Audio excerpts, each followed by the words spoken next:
Je vais créer tout d'abord un nouveau projet. Ça s'appelle Google Maps. C'est un projet qui est basé sur les vues.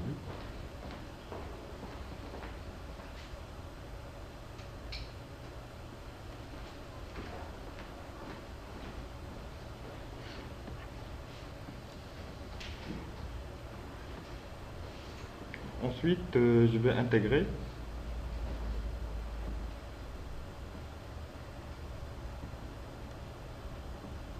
la bibliothèque Google Maps. Alors, je vais la copier ici.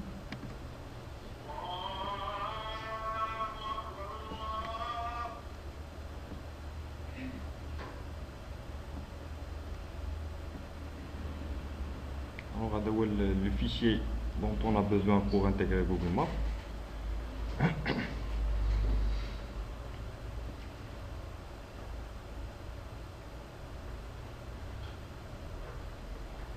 Alors, automatiquement, au niveau de l'onglet composants, il va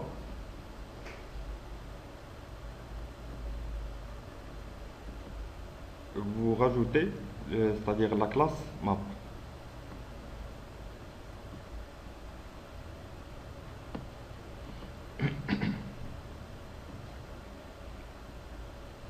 Alors, je vais utiliser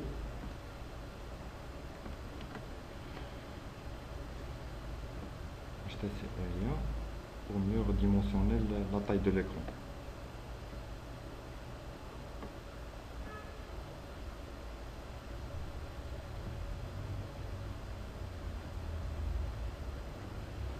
Alors, le message indiqué, c'est que c'est un message d'erreur, comme quoi l'initialisation, c'est-à-dire please spécifier l'API key, c'est-à-dire avec la clé récupérée depuis Google Android, Google Developer. Donc,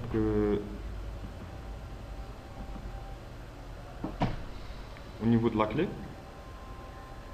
vous allez sur le site de Google, c'est-à-dire que vous devez y avoir un compte Gmail et vous pouvez récupérer les clés générées.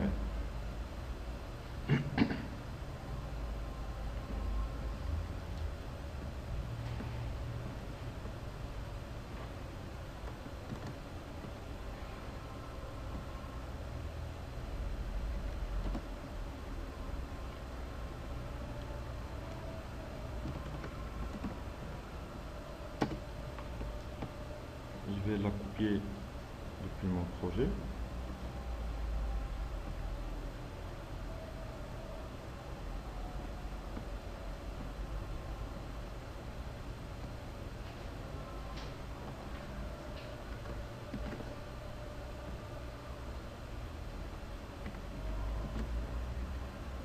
Et un autre paramètre qui s'appelle URL, c'est-à-dire le nom de domaine associé à cette clé.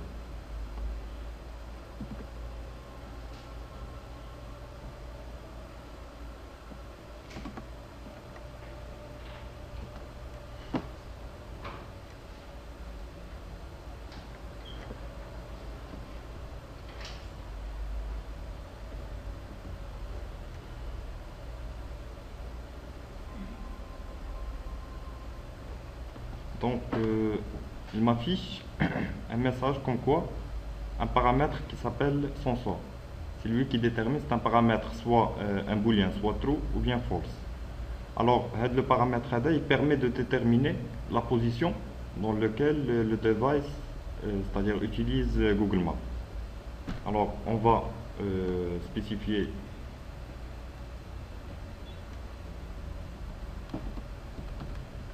sensor à false par exemple.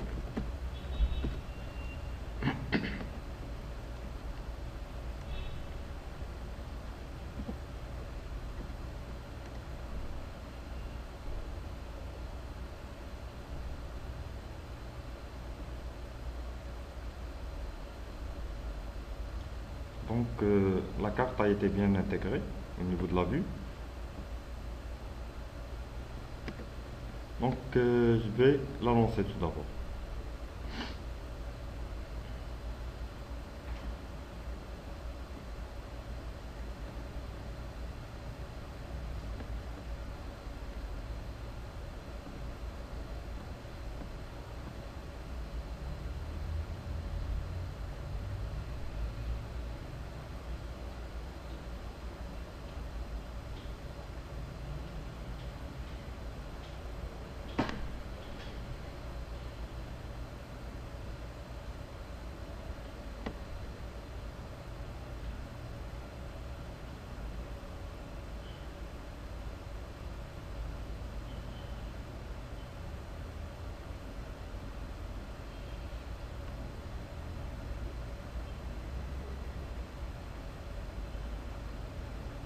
Donc c'est bon.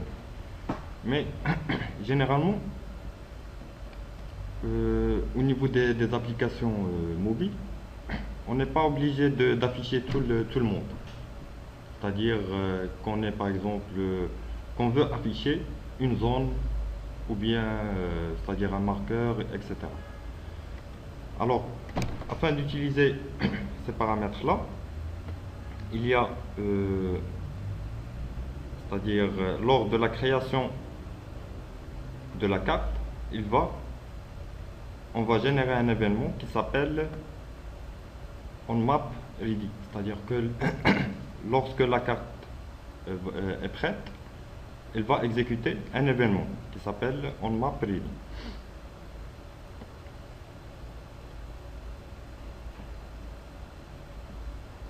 Alors, je vais retourner au code source.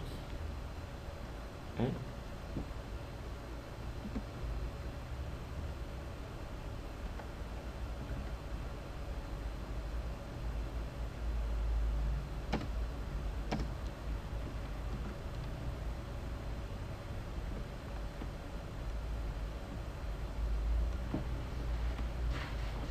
alors, avant de continuer, tout d'abord, je vous laisse, c'est-à-dire, on va continuer. Tout d'abord, notre affichage, il est basique, c'est-à-dire il est pauvre. Il doit contenir plusieurs fonctions. Parmi les fonctions les plus basiques, c'est au niveau de navigation. C'est-à-dire, on va rajouter c'est-à-dire des composants pour mieux naviguer au niveau de notre cartographie insérée. Alors, on a généré tout d'abord un événement qui s'appelle MapEventsMapReady. Alors, cet événement, on va rajouter ce qu'on appelle les contrôles. Alors,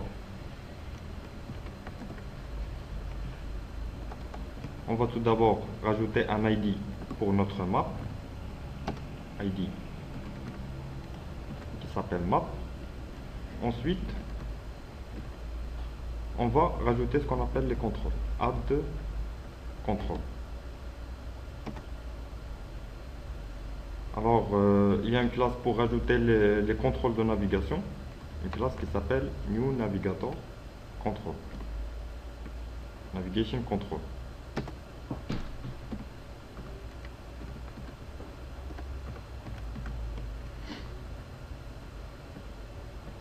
Ensuite, je vais tester. Est-ce que la fonctionnalité a bien été rajoutée ou pas?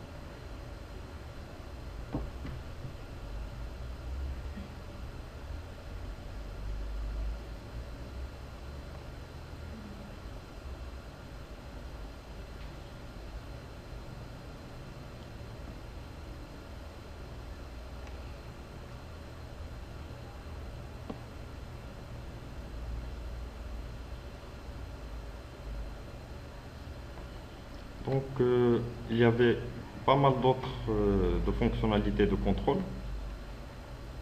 Alors, il y avait Map Overview, par exemple, cette fonctionnalité. On va la rajouter. On va voir qu'est-ce qu'il va donner. Je vais l'importer.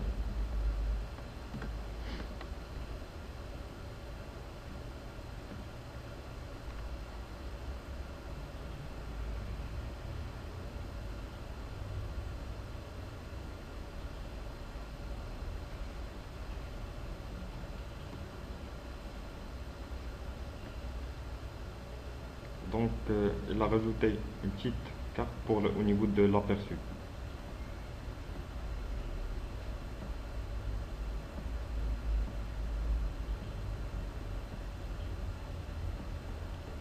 Ensuite, je vais rajouter un troisième contrôle qui s'appelle Scale Control.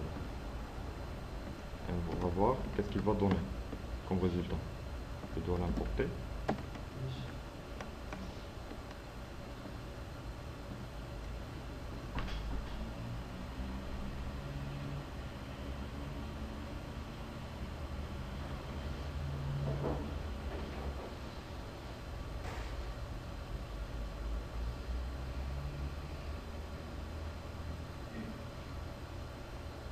Alors, il m'a donné l'échelle de la carte.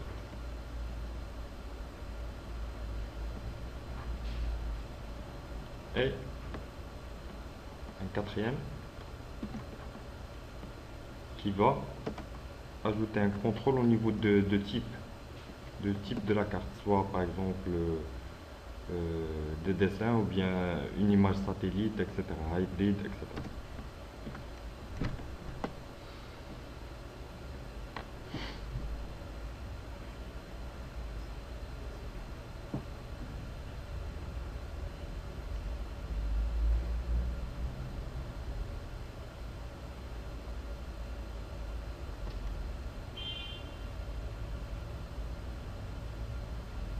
Alors, elle a rajouté de l'entête qui a plusieurs types: map, satellite, hybride et terrain. Donc, si je clique sur satellite, il va afficher les images satellitaires.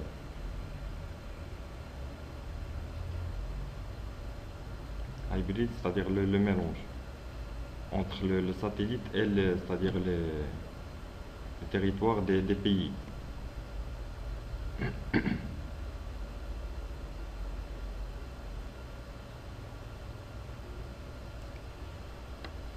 C'est bon? On va rajouter tout d'abord ces contrôles-là. Par la suite, on va rajouter comment, c'est-à-dire préciser une région donnée selon une échelle et les coordonnées d'une zone. D'accord? Alors, essayez d'intégrer ces contrôles-là. Par la suite, on va continuer. Cliquez sur continue.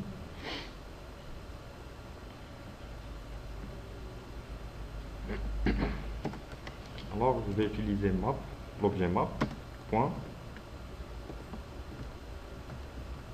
set, center. Alors, au niveau des paramètres, je vais tout d'abord, avant ça, je vais créer des variables. Var, une variable qui s'appelle latitude, elle est de type number, égale à cette valeur-là, 33.5, etc.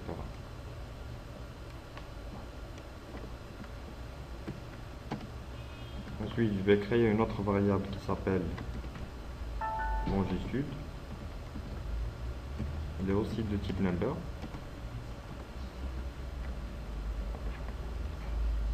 Qui est égale à cette valeur-là.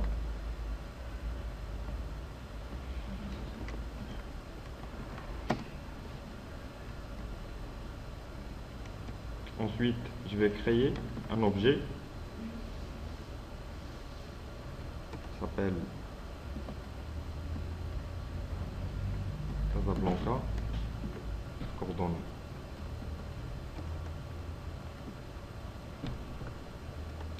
Elle est de type lat lng égale new lat lng et qui reçoit comme paramètre, le premier paramètre c'est latitude, le deuxième c'est longitude. Alors, je vais retourner à l'objet map.setCenter. Je reçois comme paramètre l'objet Casablanca coordonnées. Ensuite, le zoom, par exemple, je vais utiliser 14 et le type d'affichage et les deux types mat site. Point.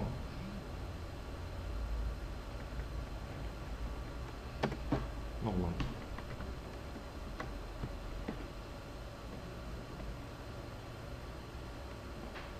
Et je vais lancer mon application.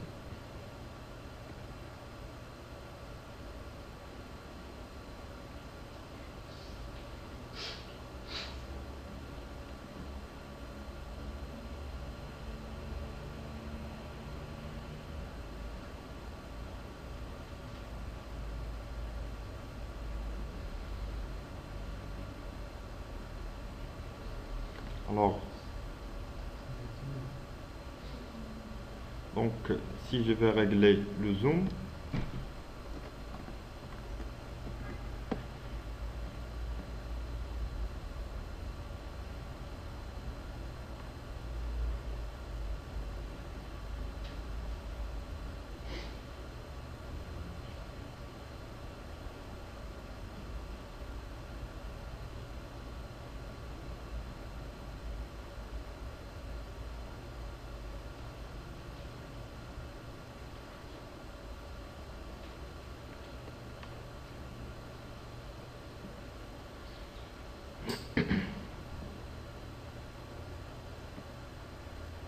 d'accord? Alors, le meilleur zoom, c'est le 8, c'est-à-dire le numéro 8, parce que il a pu aperçu la région de Casablanca.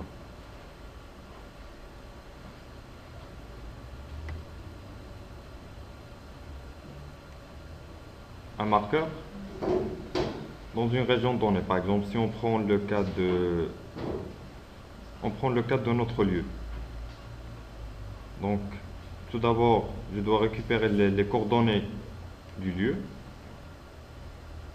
Alors, je dois trouver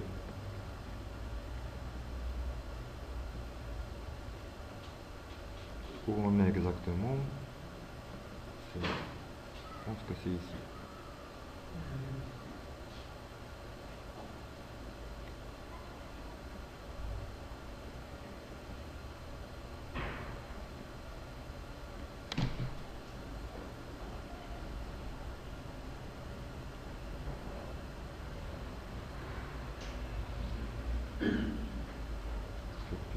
Plus vite. Alors, je pense qu'on est là, dans cette région.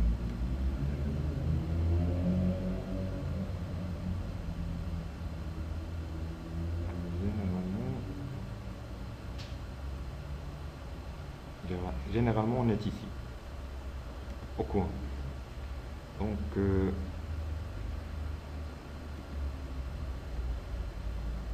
je vais récupérer les informations.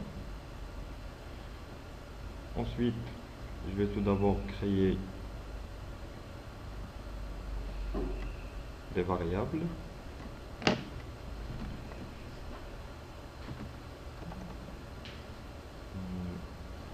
Lieu, latitude égale, les deux types number.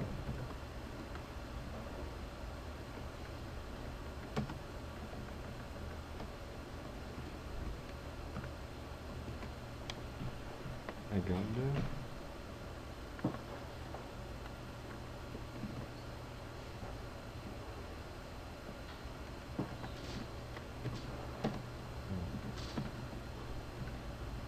lieu LNG, les deux types number.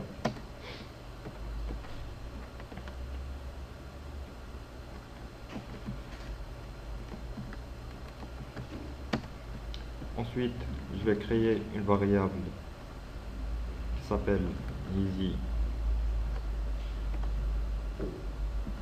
coordonnées.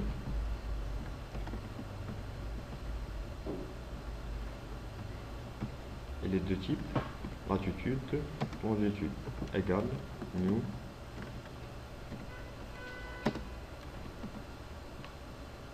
qui reçoit comme paramètre lieu, latitude et le deuxième paramètre lieu, longitude. Ensuite, je vais créer une variable marqueur. Ça s'appelle easy marqueur. Et les deux types marqueur. On va l'instancier. Il reçoit généralement deux paramètres. Un objet de type lat lng, c'est-à-dire latitude, longitude, et un autre de type marqueur option. Alors, marqueur option fait plusieurs, c'est-à-dire on peut par exemple changer l'image du marqueur, on peut rajouter des événements au niveau du marqueur. Par exemple, lorsque vous cliquez sur le marqueur, il va vous afficher des informations, etc. Alors, normalement, غادي نشوفوا un petit TP اللي غادي نصوبوه دابا، ماشي غادي نعطي لكم دابايا ونديروا لا كوريكسيون لا سونس بروشين ان شاء الله. Alors, jeudi. Jeudi. Inch'Allah. كون قلتي لي في الاول العام راه ماشي مشكل، جيتي حتى الاخر لا ما عرفتش لي ماتيغ اللي عندك.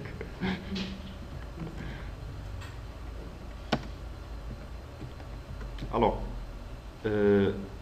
le marqueur d'IANA a été créé, donc on doit le rajouter à la carte en utilisant map.add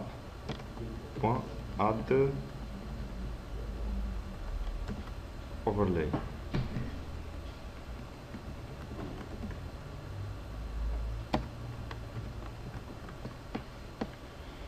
On va tester.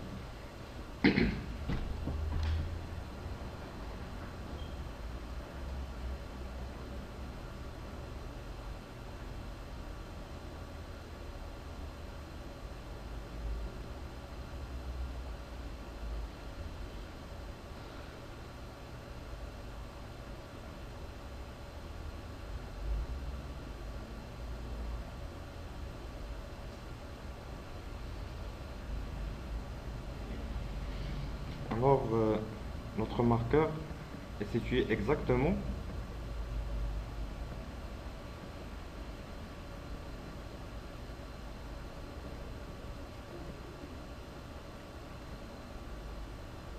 pas exactement, mais un petit décalage. Je pense que c'est exactement avec l'école ici. Donc,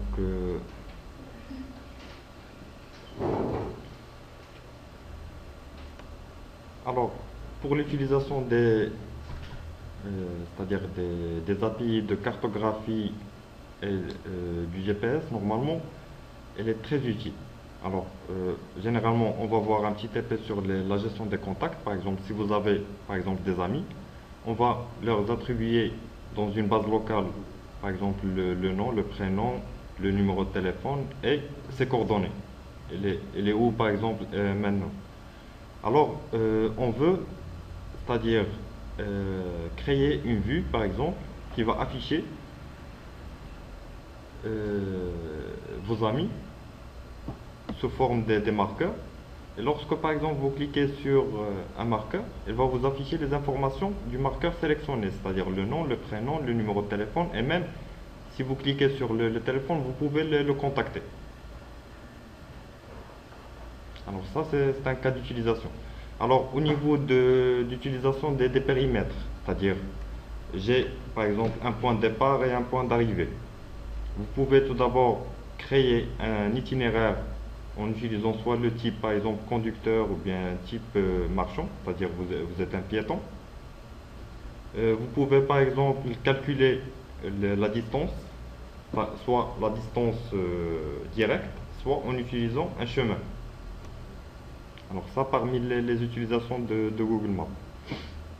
Alors, généralement, puisqu'on est serré par le temps, je vais créer les utilisations sous forme de vidéo et je vais les publier afin que vous puissiez c'est-à-dire l'exploiter en max. Alors, on va passer tout d'abord à la partie GPS. Généralement, qu'est-ce que vous connaissez sur les GPS?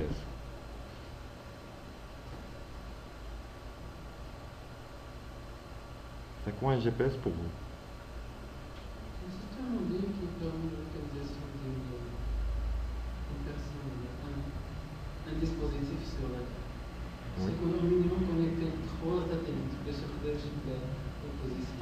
Combien de satellites existent sur le... Non, c'est 11,12.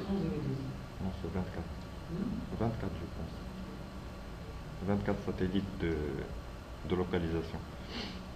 Alors, généralement, le GPS il est utilisé par l'armée afin qu'il puisse communiquer ou bien faire guider ses missiles lors d'une guerre, etc. Alors, les GPS, normalement, باقي خدامين في la vie militaire, ولكن une grande majorité civile qui l'exploite, soit par des sociétés ou bien des opérateurs télécoms, ou bien c'est-à-dire surtout au niveau de l'apparition des smartphones, ils ont installé un périphérique GPS qui permet de localiser, c'est-à-dire le périphérique. Alors, généralement, le GPS, il permet de vous envoyer des informations concernant les coordonnées, c'est-à-dire latitude, longitude, l'altitude, selon le niveau de la mer, et la vitesse du périphérique. Alors ça, c'est les 4 informations primordiales générées par le satellite. Oui. Non, la vitesse ici, c'est le captage de le GPS. L'application, qu'est-ce que c'est? Il permet de le calculer en fonction de la dernière coordonnée, et la nouvelle, il permet de calculer la différence et le temps écoulé entre eux. Donc mais généralement, on n'est pas obligé de le calculer, c'est natif pour nous, on peut la récupérer. Alors, normalement, Flex intègre automatiquement la partie GPS. Alors, au niveau des GPS, il vous permet de détecter la position, c'est-à-dire latitude, longitude en temps réel, c'est-à-dire au niveau de l'intégration du GPS, ou bien si vous voulez programmer un mini-programme qui permet de récupérer les coordonnées de votre périphérique, vous permet de déterminer l'intervalle de changement en utilisant un paramètre en millisecondes. On va le voir au niveau du code. Il permet de calculer la vitesse, c'est-à-dire un paramètre qui permet de récupérer ou bien de retourner une valeur de type number qui est la vitesse, et l'altitude du smartphone, soit au niveau de la mer. Alors, pour utiliser ou bien pour intégrer les GPS,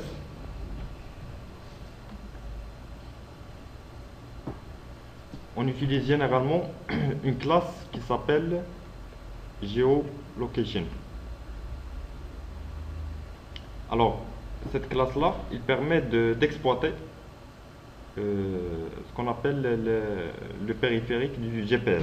Mais avant ça, il faut tout d'abord paramétrer votre application pour qu'il puisse activer le GPS en utilisant le fichier de configuration.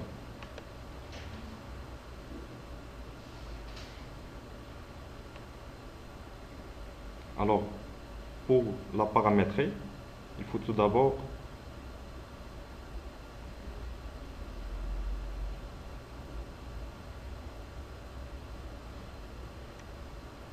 décocher une balise qui s'appelle Access Find Location. Donc, je vais la décommenter. Tout d'abord. Ensuite, un petit problème au niveau du simulateur, c'est qu'il ne dispose pas d'un périphérique GPS. Donc, on va voir un petit exemple la séance prochaine avec un périphérique, comment il récupère et affiche les informations. Mais au niveau du code,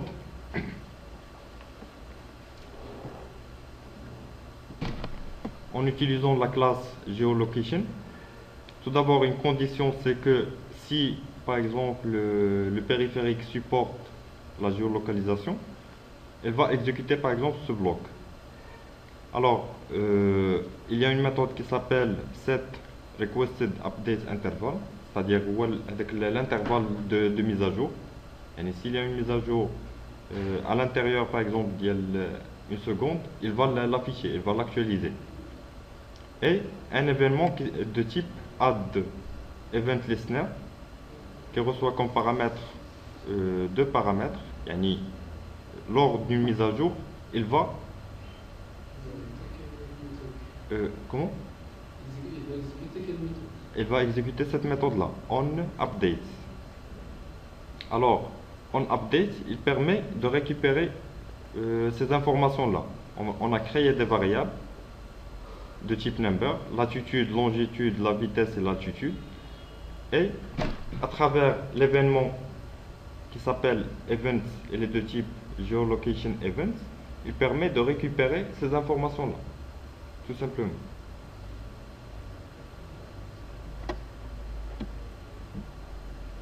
Donc ça c'est le sujet de la séance prochaine. En attendant de vous envoyer le cours et le TP à faire pour qu'on puisse le corriger la séance prochaine, Inch'Allah. C'est bon, vous avez des questions pour cette séance? Oui.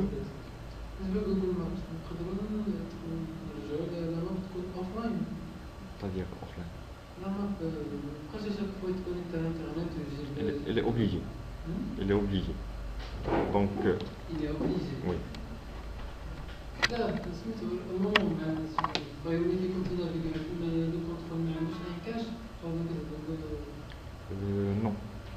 بحال لا بارتي من لا كارت ديجا فيزيتي كتكاشا ديجا غير au moment ديال لونسمون دو l'application. Oui, كاينه هذه القضيه ولكن exactement انه يدير la mise à jour sans se connecter au site central de Google, non, c'est pas Chaque fois qu'on sort l'application, oui. ça devient Pour les prérequis, comme j'ai mentionné au départ, c'est que il faut utiliser une connexion internet, soit Wi-Fi, soit la 3G.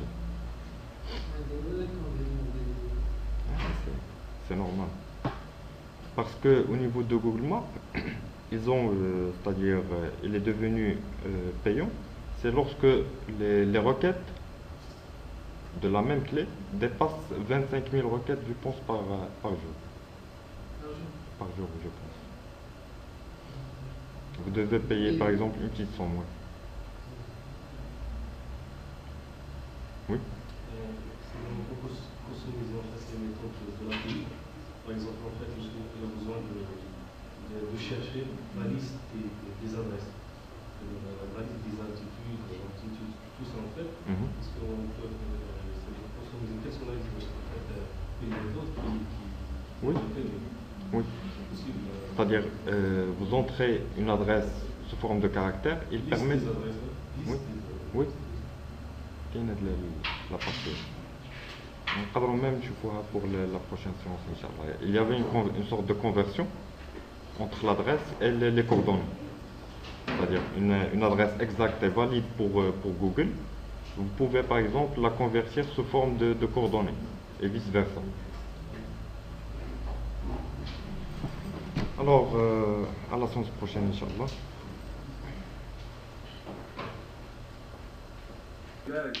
المولى عز وجل يقول فيه شفاء